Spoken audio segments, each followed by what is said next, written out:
Eu, claro, sempre esperaria que as caixas de som ativas resolvessem o máximo possível. Bem, por isso eu diria que para esses fins elas são ideais. Ser compactas e resolver o máximo de coisas.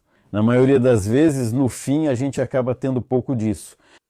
Isso. Mas conceitos como ter todo tipo de entrada e, bem, a versatilidade dela está no fato de que você pode conectar muita coisa nela, como essa aqui, né?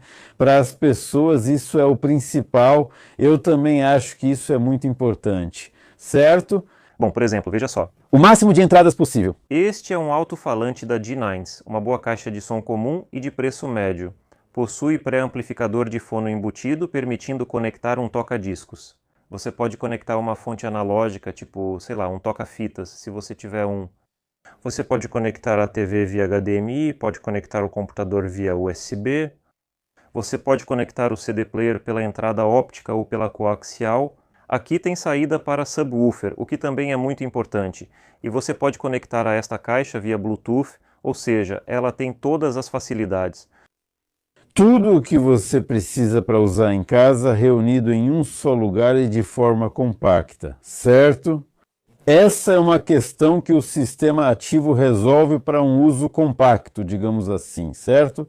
E em casa, isso é bem a questão número um. Como é possível? Como é possível deixar tudo isso menor, menos caixas, menos fios, tudo menor? No nosso caso, tudo está embutido na caixa de som ativa. Temos os próprios alto-falantes embutidos para criar a pressão sonora. Temos amplificadores embutidos, por exemplo, nesta caixa há 2 amplificadores. Um é dedicado ao alto-falante de médio grave e o outro ao tweeter. Essa é uma solução muito boa nesse segmento de preço. Temos um conversor digital analógico embutido para converter o sinal digital e enviá-lo para o amplificador. E temos um receptor Bluetooth. Também há um aplicativo para celular, para que você possa controlar o equalizador e ajustar um pouco os graves no ambiente diretamente do seu telefone. Isso é realmente prático. E para um ouvinte não muito exigente, elas são muito práticas e têm um som muito bom. Então qual é o problema? Bem, o problema é que se formos separar, digamos, considerando que também temos outros sistemas ativos, sim, e esses sistemas. Mas de qualquer forma, para uma pessoa comum, não é preciso mais nada, isso já é suficiente. Ela obtém capacidade e versatilidade.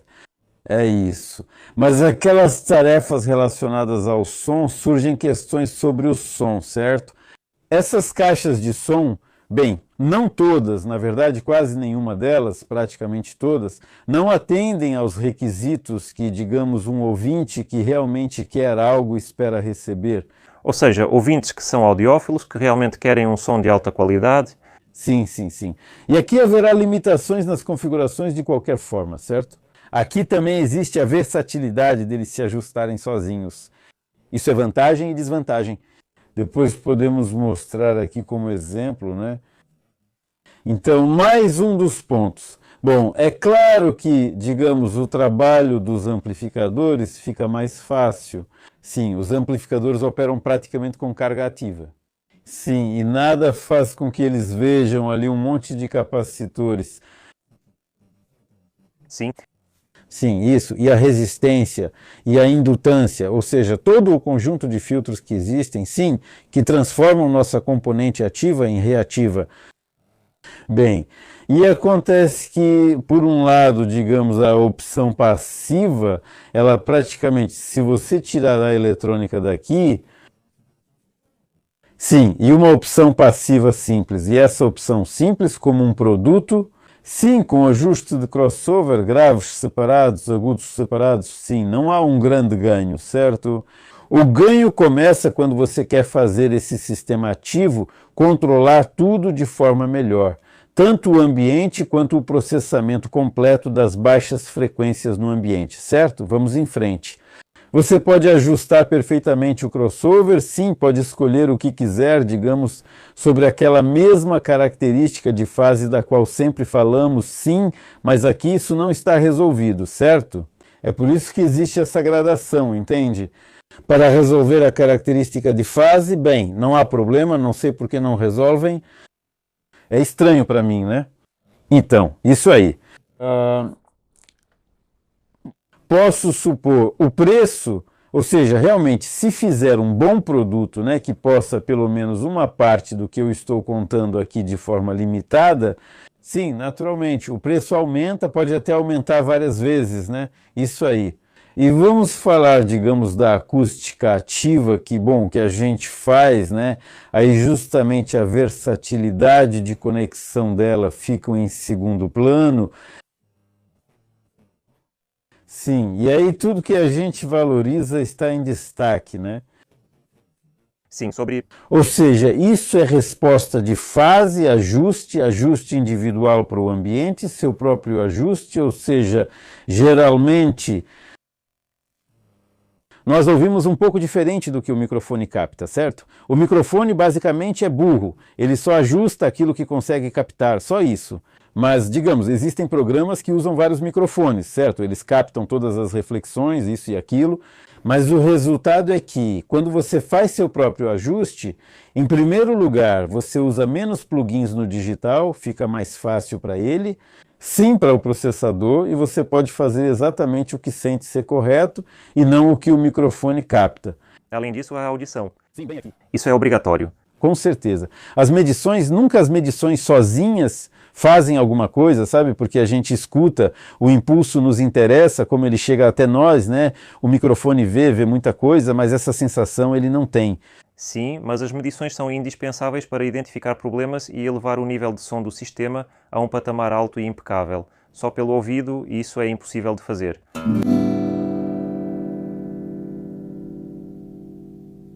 Eu queria perguntar, existe acústica ativa e existe acústica passiva. Como escolher o que você precisa, acústica ativa ou passiva, como entender isso? Bem, primeiro o que você tem aqui, certo? Normalmente eu pergunto assim, qual é o seu plano, sabe? Não precisa sair correndo dizendo que quer tal acústica ou outra coisa. Você basicamente precisa ter um plano em mente. Como você vai usar? Qual você vai ter? Cenário de uso, sim. No final, depois de alguns anos, que sistema você vai montar para si mesmo, né? Para onde você vai direcionar? Para cinema, para shows, para rock, para blues, para isso, né? Tudo isso também influencia, mas em princípio, essa imagem que você deve montar, ela funciona, segue o plano, certo? Primeiro, é importante entender por que você está fazendo isso. E como será o seu desenvolvimento depois, né? E pode acontecer que, sem esse planejamento, você simplesmente acabe depois começando a vender, sim, coisas desnecessárias e comprar de novo algo necessário, né? O planejamento é fundamental. Bem, por exemplo, para quem serve uma caixa acústica ativa comum, por exemplo, Klipsch The Nines, né? É uma caixa muito boa, feita com qualidade na parte de trás, como mostrei para vocês. Tem as conexões, então, para quem ela serve.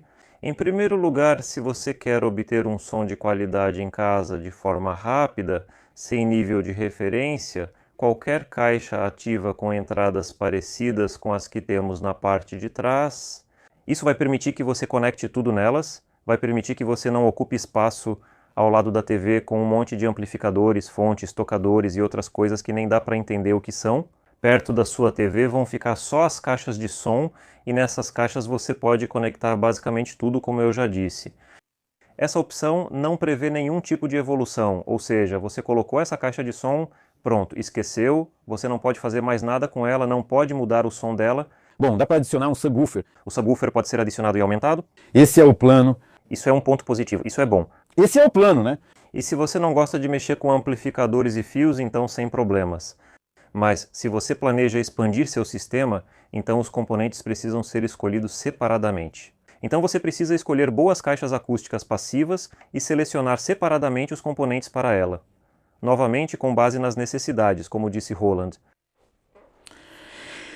Bem, e aqui acontece sim que como? Existem empresas que fazem tudo desde o início e depois desenvolvem.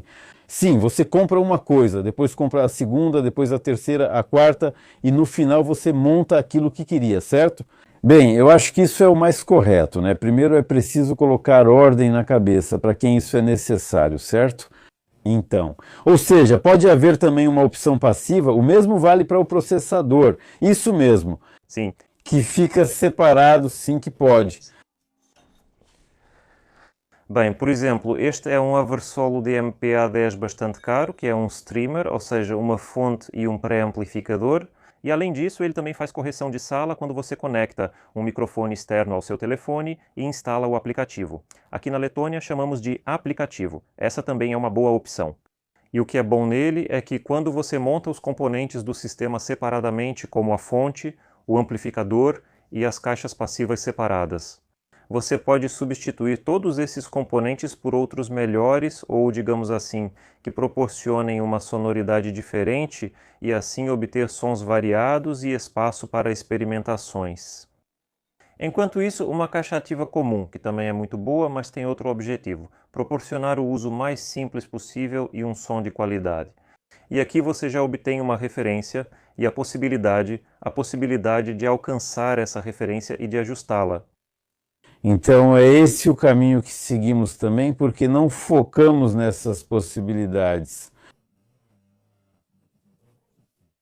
Sim, e principalmente justamente na referência, no sistema que pode criar o som no seu ambiente e depois melhorá-lo gradualmente, sem mudar nada do que você, digamos, já comprou.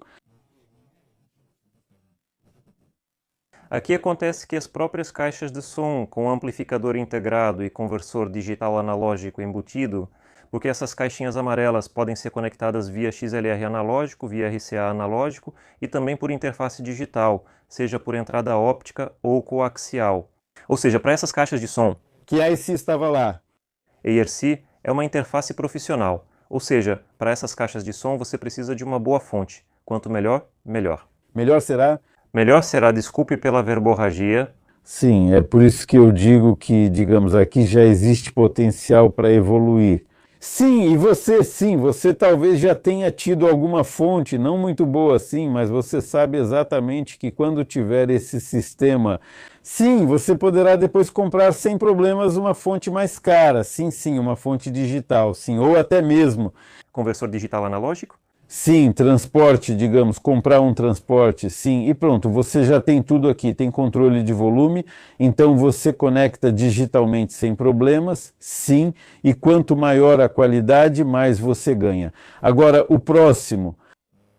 Então, qualquer sistema que a gente monta pode ser desenvolvido ainda mais, sim. Ou seja, se você, por exemplo, comprou qualquer um desses ou desses aqui, pode evoluir ainda mais comprando uma terceira via.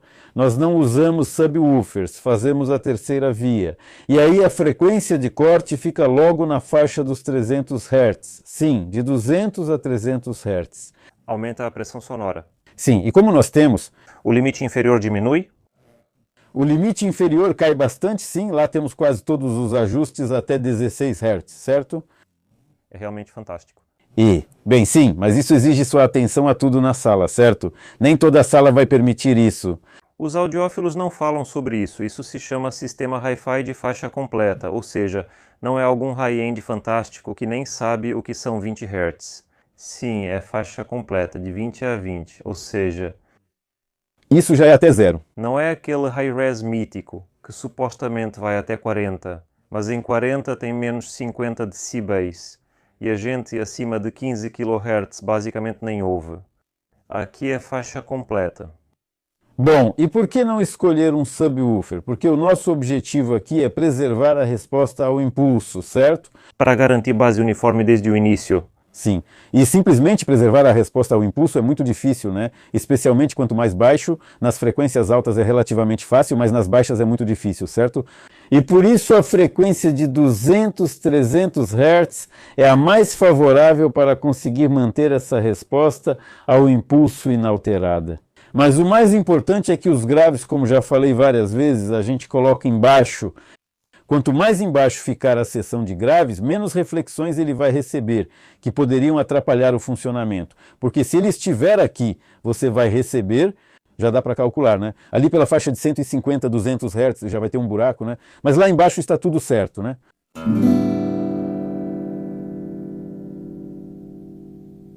Como o tamanho da sala influencia na escolha do sistema de som, seja ativo ou passivo, e o que as pessoas esperam obter em relação ao grave? Bom, aqui não podemos esquecer para que servem as medições, sim, das salas. Esse é o primeiro ponto. O segundo são as capacidades desse sistema. Esse é o segundo ponto, sim, de qualquer sistema ativo. Porque você começa a ajustar. O ambiente? A caixa acústica, esta aqui com esta outra caixa acústica, sim, com qualquer uma dessas caixas acústicas, porque isso pode-se esquecer. Pode-se dizer que isso não é um ambiente, é uma caixa acústica, sim, E você está analisando? Você encaixa uma dentro da outra. Você está analisando o cômodo em que estamos dentro de uma caixa acústica. Com certeza, porque é exatamente isso. E dentro dessa caixa acústica colocamos mais colunas. Sim, e colocamos mais uma coluna. Imagine, você está aqui lidando com uma caixa de som pequena, certo? Que no meio faz tuque, tuque, tuque, tuque. Todas essas frequências passam pelo com e chegam até nós.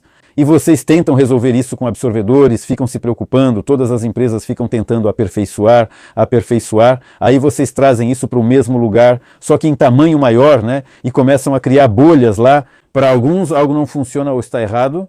É justamente aqui que entra esse trabalho de vocês, com o qual vocês devem ou pedir ajuda de especialistas ou basicamente lidar com isso sozinhos, certo? Então você vai até lá e mede com o microfone. Sim, sim, isso a gente mede, claro, aí não temos problema, mas o problema é que nem toda pessoa precisa disso, nem toda pessoa quer mexer nos móveis, tem muita coisa, mas praticamente sempre é assim. Na minha casa é igual. Tive muitos problemas com as caixas de som porque o espaço era limitado, só pude colocá-las onde era possível, não onde você sugeriu. Você veio aqui, colocou os quadrados, fitas isolantes e marcou com pontinhos. Precisei colocar os xizinhos mais perto da parede porque meus 3 filhos circulam pelo apartamento. Sim, eles correm, está tudo certo? Não tem como evitar. Sim, é isso, é assim mesmo. Todas as pessoas normais vivem nessa situação. É assim que vivem. Bem, então continuamos falando sobre isso, então, por que é importante saber o que vocês têm aí? Bem, quem escreve sobre sistemas acústicos, os dados deles, né, pelo menos, eles praticamente não informam os dados dos alto-falantes que são usados lá. Se nós dessemos para vocês, por exemplo, os dados desse alto-falante, né, vocês colocariam no programa, no Basebox básico, né, e aí vocês obteriam um resultado que é sem considerar o ambiente, sem nada, mas pelo menos teriam um resultado em potência acústica. Vocês terão uma noção do que ela pode fazer. É isso. Aqui não se sabe qual é o Kesmax. Sim, a sintonia do duto dá para descobrir. É bem simples, né? Então essas medições do seu ambiente, né, por um lado, também são bem simples. Você pode pegar qualquer caixa de som, um alto-falante de baixa frequência, né, em qualquer gabinete, medir a resposta de frequência dele de perto com o celular, pegar um ruído da internet, né? Só que tem que prestar atenção, porque tem vários tipos de ruído em termos de qualidade, certo? Pegou o ruído rosa da internet, aí com o microfone e o celular tem aplicativos gratuitos que você pode usar por um tempo. Mediu perto da caixa de som, né? Aí você vai ter uma resposta de frequência, certo? E é isso. Depois, vá até onde quer ouvir e meça lá, enquanto a caixa de som permanece no lugar. Aí você vai ver o que vai obter. Você não gastou nada, absolutamente nada, mas já tem um resultado. Ou seja, na verdade, você não precisa ir até a loja para ouvir a caixa de som, né? Porque você já tem, está aqui, você olha no celular, já tem o resultado. Poxa, você tem 60 Hz com mais 6 decibéis, 40 não tem nada, né? Pois é, aí começa. Então você pode mover essa caixinha, basicamente, né? E também ver o resultado, em que posição você vai ter esse resultado. E aí no final você vai se formar um panorama claro no seu quarto, no seu local de audição, né? Então você começa a ligar o computador e observar. Você não consegue reproduzir nada em 40 Hz, simplesmente nada, absolutamente nada mesmo. Então, por favor, escolha a caixa de som que tenha uma sensibilidade suficientemente alta, mas sem uma extensão tão baixa nos graves, certo? Pronto, e se você conseguir até 60 Hz, digamos, você vai dar conta e vai ter bom impacto, pronto. Sim, mas quando você não tem 60 Hz e tem 40 com ganho ali, aí sim você precisa pensar. Aí então, bem, como esses verdes, por que eles são assim? Amarelo esverdeados, cor de alface, não sei. Páscoa audiófila. Páscoa audiófila. Sim. Comentem de que cor vocês veem essas caixas na imagem. Para mim, elas são uma verdadeira Páscoa audiófila e tem som excelente. Elas vão embora em breve, mas mesmo assim, a ideia é que esses sistemas foram desenvolvidos justamente para esse tipo de ambiente. Sim, ou seja, você simplesmente não tem 60 Hz, né? Tem um buraco, você fica tentando ajustar. Em algum lugar ele sobe ou algo acontece, né? Mas os 40 Hz ficam sobrando e os 30 também. Sim, tudo bem, isso não acontece. 40, 30, às vezes tem 30 ou 40, a faixa fica oscilando ali por perto. Isso.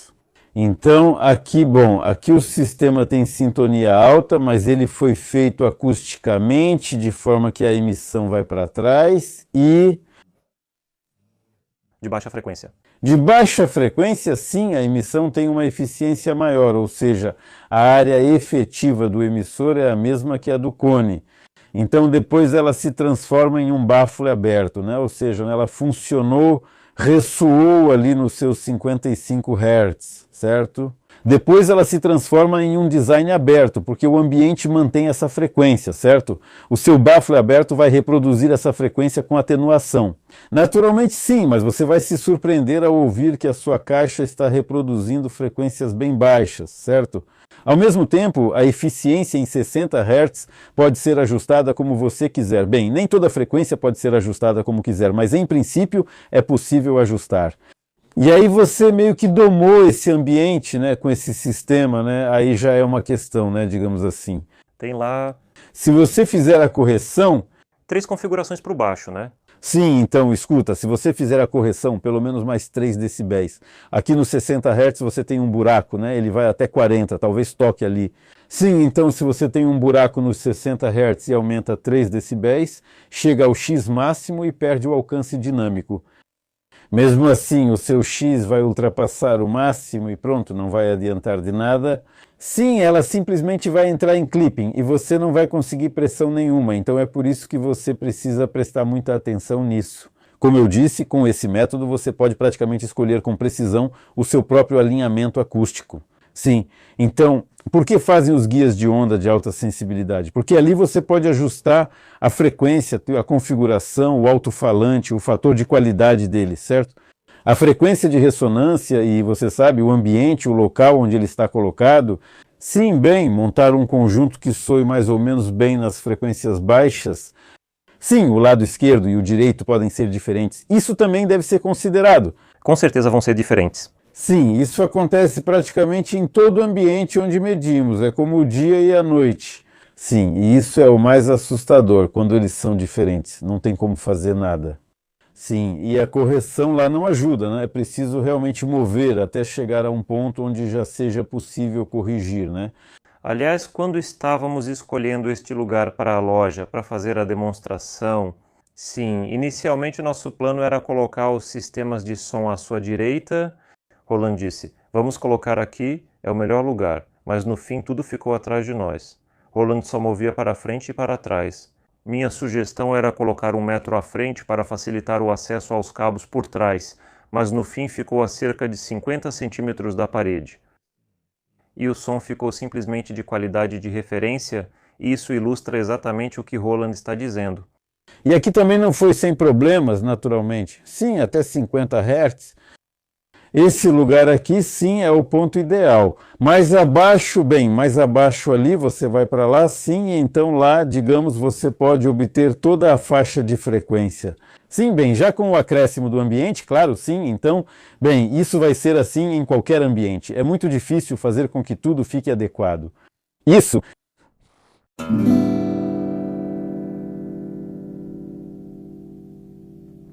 Eu tenho uma pergunta. Muitos espectadores nos comentários escrevem que, ao escolher caixas de som ativas, a melhor opção são os monitores de estúdio. Isso é verdade? Olha, escuta, isso aí é meio ambíguo. Com o prefixo Pro. Sim, com essas opções, na verdade, eu não gosto nem de uma nem de outra, sabe? Ou seja, não tem nada certo ali, nem ali está certo. Porque tem um monte de erros que quase ninguém presta atenção. Sim, por que que alguns fazem seus próprios monitores? Porque eles querem bem alcançar um som mais fiel, né, no próprio estúdio, certo? O estúdio às vezes está simplesmente abafado demais, né? E digamos lá existem outros requisitos, lá os crossovers precisam ser mais acentuados, né, para separar as frequências, mas em princípio, quando tudo está normal, sim, e você tem o sistema certo, ela vai soar bem tanto no estúdio quanto na sua casa, não vai ter diferença nenhuma. Sim, e quando o ambiente também está certo, sim, se você deu atenção a isso, vai soar igual, né? A única coisa é que no estúdio pode soar melhor por um motivo simples. Lá tem todo aquele equipamento digital top de linha, digamos, num estúdio sério. Sim, e tudo isso é caro, e lá é tudo digital. Um pouco melhor, sim. Ao se conectar no digital, você apenas fica parado. Aí você pensa, meu Deus, para que todo o resto, né? Então existe, digamos, essa diferença, né? Bom, na minha opinião, monitores ruins existem lá e aqui. E tanto no hi-fi doméstico quanto Sim. no profissional. Sim, também no meio profissional, e por isso, na minha opinião, é preciso se basear não no nome da empresa, mas nas possibilidades desse sistema. Estou falando de todos os filtros, sim, e você os equaliza, né, a característica de fase, e diz que está tudo equalizado, mas você mede a resposta ao impulso? Acho que você mede. Resposta clássica ao degrau. Por que todos se apegam tanto a ele? Porque é onde todo o trabalho de engenharia, o meu e de qualquer engenheiro, fica visível nessa resposta ao impulso. Ou seja, quanto tempo a pessoa dedicou, sim, ao que ela fez realmente em termos de engenharia, não é aquela coisa de quando você fica arrepiado, isso não me interessa nem um pouco. Minhas preferências musicais, as preferências musicais de Arcadi, quais são as dele e as minhas. Ouvimos isso juntos há 2 dias. Meus cabelos não arrepiaram, mas senti calafrios nas costas. Sim, sim, sim. Várias vezes quando a gente ouviu essa Páscoa audiófila juntos foi simplesmente maravilhoso. Sim, isso tudo não importa, entende? Só me interessa uma coisa, o que está gravado na mídia. E quando você aborda essa questão dessa forma, sim, então suas soluções acabam sendo completamente diferentes das dos outros, porque você tem um objetivo específico. E o que acontece? Então, nesse step response de engenharia, como eu chamo, sim, temos uma resposta ao impulso com forma triangular. Sim, tudo está embutido nele, frequência, não uniformidade e principalmente o início da resposta ao impulso. Sim, ou seja, você não tinha música, depois ela apareceu, certo? Pronto, esse é o início da resposta ao impulso. Então, essas formas da resposta ao impulso, que no STEP são resolvidas por uma filtragem FIR elementar, sim, que ela faz, monta essa resposta ao impulso. A resposta ao impulso clássica, sem esse ajuste, vai ser assim. Sim, ele pode ir para baixo ou para cima, certo? Ele é composto por 3 partes. Você ouve o tweeter, o médio e o woofer separadamente.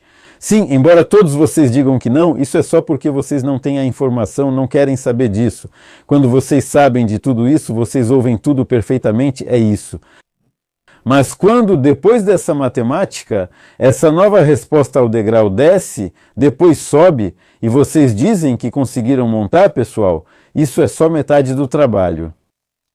Por que eu estou falando sobre isso? Porque os engenheiros, agora mesmo, eu converso com técnicos de som, tanto nos Estados Unidos quanto em Israel e aqui na Letônia, eles já estão notando isso. E eles dizem, é melhor para a gente o impulso antigo, porque a gente ouve bom, do jeito certo. Mais ou menos. Sim, do que ouvirmos esse pré-processamento, essa filtragem, porque o pré-processamento não é trabalho do músico ou do engenheiro de som, já é trabalho da filtragem ou de qualquer outra coisa, né?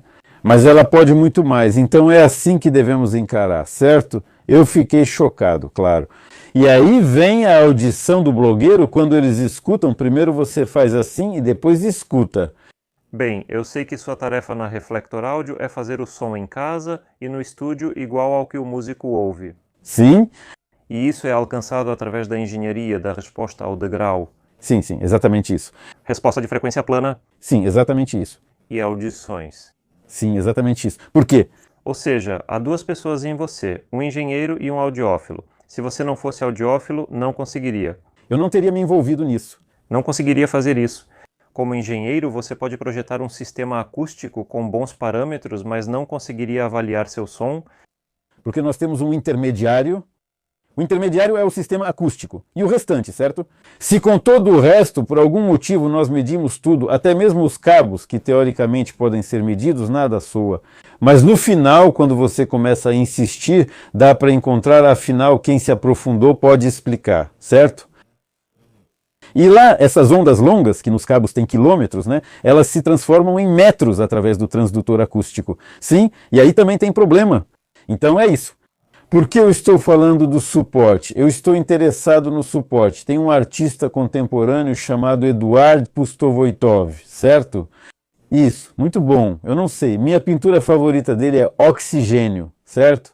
Isso. Ele tem uma técnica muito refinada e delicada. Você pode olhar o quadro de perto ou a 3 metros e nada muda. A sensação é sempre a mesma. Diferente de outros artistas, não é preciso se afastar 10 metros para ver o que ele pintou. Então, esse quadro, quando você está perto dele, parece que não consegue nem respirar. Sim. É impressionante como o nome combina perfeitamente. Agora imagine um quadro desses, né? Aí chega algum intermediário, olha e diz, tem que pendurar ele de lado e colocar uma gaze em cima. Vai ficar fantástico, não é? Como será que o Eduard reagiria a isso? Bom, eu imagino mais ou menos, né? Por isso não devemos atrapalhar os artistas. Nossa tarefa é ouvir o que eles criaram e ver, certo? É isso. E todas essas discussões sobre coerência, eu nem falo sobre o som, não me interessa. Não me interessam as impressões que a pessoa teve. Se for possível entender tudo isso, aí é outra história, né? É isso. Ele lá, eu aqui, eu sinto prazer disso, daquilo. Bom, vamos lá, vamos ver. Vamos olhar para a resposta ao impulso. Esse trecho chega até você mais rápido, depois as harmônicas ficam mais evidentes lá assim. Bom, claro, né? Mas isso é só com uma gravação, né? Nas outras gravações vai ser o contrário, e esse é o problema eterno deles. De manhã ele ouve bem, à noite não, ou vice-versa. À noite tudo certo, mas de manhã ele liga e não ouve nada. A gente tem 2 caixas de som, a esquerda e a direita. Eles pintam, ou seja, são 2 artistas de verdade, 2 pincéis, como se diz, né? Eles desenham essa imagem fantasma para você, pintam esse quadro, certo? E o que acontece?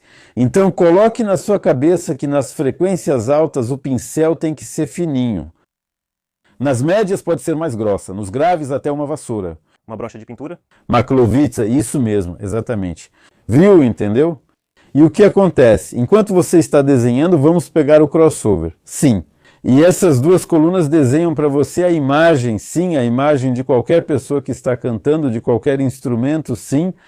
E você tem esse pincel que desenhava para cima, e ele já quando passa para o pincel do meio, sim, e de repente ele ainda está desenhando esse pincel, mas aí o pincel grande começa a borrar lá em cima, a nitidez da imagem se perde para você. Isso. E é assim mesmo, é exatamente assim. Quanto mais acentuada for a queda, mais limpos ficam os agudos. O que isso traz para você? Isso, primeiro, cria uma cena muito bem definida, dá mais informações entre os intérpretes, ou seja, como se aumentasse a aura ao redor deles, certo? Isso. Além disso, o rock fica mais com relevo, certo? Vocês têm os distorcedores, finalmente vocês entendem que isso realmente não é um instrumento estridente, mas sim um distorcedor funcionando, e até virtualmente vocês podem imaginar como ele distorce esse som, certo? Isso é tão importante. Na direção das frequências graves, ele pode ser uma ordem de magnitude menor, certo? Mas isso já vai depender da característica de fase, de como combinar, não é? Mas, em princípio, o que eu disse é a base. E a disposição dos alto-falantes também. A imagem, esse pincel, sabe, deve desenhá-la igual em todos os lugares, é isso. No coaxial, bem, em tais construções, sim, tudo isso sai perfeito, se a fase estiver correta, tudo estiver certo, sabe? Em outros tipos já é mais difícil, né? É preciso colocar o Twitter o mais próximo possível, né? Quanto mais perto do Twitter, mais corretamente essa imagem fantasma vai se formar com mais precisão para você. É isso. E aqui também entra a profundidade do palco, né? Não existe esse conceito. No high-end até dizem que existe, mas na verdade não existe. Já que você mencionou a profundidade do palco, né? Eu quero lembrar vocês como eu estou lembrando de tudo hoje. Sim, como é que o que os caras usam, os engenheiros de som, pelo menos em parte, né, quando estão fazendo, quando querem afastar ou aproximar. Sim, ou aproximar. Primeiro temos a resposta de frequência, certo? Depois o volume, certo? E um dos fatores é o ataque. E o que acontece? E ainda tem mais alguns, certo? Mas não importa, isso já é suficiente, né? E o que acontece? Acontece o seguinte: se eu de novo, tudo bem, desculpa, vou desenhar com as mãos, com os dedos, vou desenhar para vocês um impulso assim clássico que vocês têm nas caixas de som, certo? Em todas as caixas de som, por padrão? Eles vão estar em lugares diferentes, vão ficar mudando, vão passar pelo zero, isso tudo são problemas, né? São todas distorções de fase, certo? Então, o que acontece com vocês nesse caso? Quando esse impulso vai para baixo, isso significa uma diminuição do ataque, uma diminuição do fator Q dessa região, ou seja, a imagem meio que vai para o fundo, certo? Ela se afasta. Todas essas fírulas do engenheiro de som que vocês acham incríveis, como nossa, que profundidade, na verdade não tem nada disso. Não existe profundidade ali. E quando você coloca uma cantora que entende, né, que canta sem processamento, direto no microfone, ela também fica lá atrás, mas ela deveria estar aqui na frente, entende? É isso. Isso é tão importante, é fundamental entender isso, pelo menos um pouco, né? E é por isso que eu não falo sobre sons, porque, bom, não tenho base para falar sobre isso. Ou você pega e realmente trabalha com um instrumento de verdade, com um microfone, né? E aí você ouve tudo isso, entende? Eu acabei de passar por uma situação assim. O tempo passa, tudo bem. Sim, eu também tenho um equipamento grande no estúdio principal. E os caras mudaram tudo lá, trocaram o sistema de lugar, então precisei configurar tudo de novo. Então é um baffle aberto. Fui lá configurar, cheguei, ajustei tudo, aí falei, vamos passar pelo mixer, né? E eu vou ver como os graves estão respondendo, se precisa ajustar um pouco aqui, né, para ele funcionar direito. Isso. Aí falei, coloca uma música do Tool, algum Revice, algum trecho aí. Aí ele colocou, a gente ouviu tudo certo. De repente um cara chega correndo e fala, esse mixer precisa de conserto, um canal não está funcionando, é isso. Coloca aí, é aquele que os DJs usam o tempo todo. Ele coloca esse mixer, o outro leva embora. Eu analiso o som, mas não tem som nenhum, ou seja, não tem ataque, né? Os graves ficaram embolados, é isso mesmo. Eu falo, isso, o que é isso, né?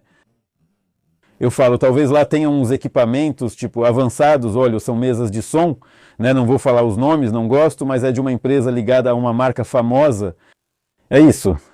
Ele fala, não, ele só faz assim, tique, tique, tique, tique, tique, com todos esses acessórios aí. Ele diz que esse é o melhor som valvulado, ele cria um som valvulado, é isso. É para trabalhar nele mesmo. Eu falei, bom, entendo, é um instrumento musical, tudo bem, mas perguntei, o que vocês escutam por ele? O microfone também é conectado ali, sim, ou seja, por ele passam gravações normais, tudo bem, os DJs tocam suas músicas, né? Às vezes nem dá para entender onde começa e onde termina, né? Isso. Mas por quê? Eu medi ele e lá tem um filtro de 3 bandas ativado. Sistema de som, plugin, tem um plugin instalado, eu entendo que é um instrumento musical, eu entendo para que eles precisam disso. Sim, então, tipo, eu entendi, sim, ou seja, tem um plugin, tudo passa por ele. E no momento em que passa, você pode tirar os graves, agudos, médios até zero, entende como? Tipo um crossover, sim, o volume está lá, mas não tem grave. Sim, eles usam isso, eles trabalham com isso, né? Isso aí. E depois tudo isso é somado e vai para cá, para a saída. Então eu digo, tá, beleza, isso é um plugin, poxa, mas no mundo moderno não dá para fazer um botão para desligar, ligar ou até colocar outra configuração. Sim, e, no geral, alinhar a fase linear, manter as características. Hoje em dia isso é possível. Você coloca essa porcaria, trabalha com ela, ela pode funcionar como um mixer extra, né? Tipo um mixer separado que depois eu falo, traz aí Pioneer, traz aquele velho aparelho, pronto, tudo certo, tudo soa bem, tudo perfeito.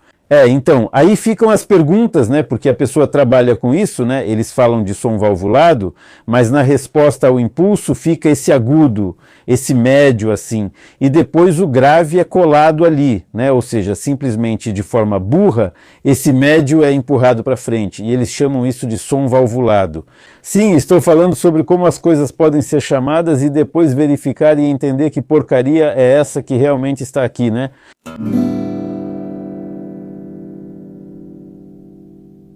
Eu sugiro que a gente vá para a conclusão e fale para quem serve ou não serve uma caixa ativa do Hi-Fi doméstico clássico e para quem serve ou não serve um sistema de acústica ativa profissional de referência. E para quem é melhor continuar com um sistema acústico passivo. Então, mas eu provavelmente vou falar sobre a caixa ativa Hi-Fi doméstica, para quem ela é indicada.